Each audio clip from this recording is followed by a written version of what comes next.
বাংলা একাই 100 হয়ে সফলতার পথে, জনগণই রাজা হেথায় জনগণের মতে।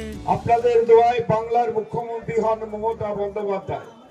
মুখ্যমন্ত্রী হওয়ার পর থেকে 94টা প্রকল্প রচনা করেছেন, যে প্রকল্পগুলোর মধ্য দিয়ে বাংলার গরিব খেটে খাওয়া গরিব মানুষগুলোর তাদের বেঁচে থাকার অধিকার, তাদের জীবনযাত্রার মানকে সুরক্ষিত রেখেছে।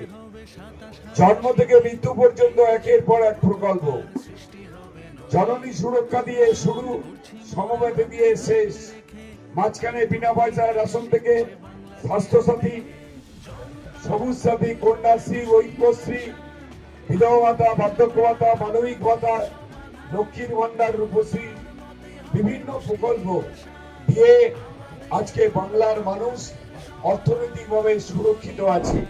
জনগণের মতে 10 লক্ষ টাকা পাবে প্রতি বুথ এবার, মিটবে সকল প্রয়োজন আর ফুটবে হাসি সবার।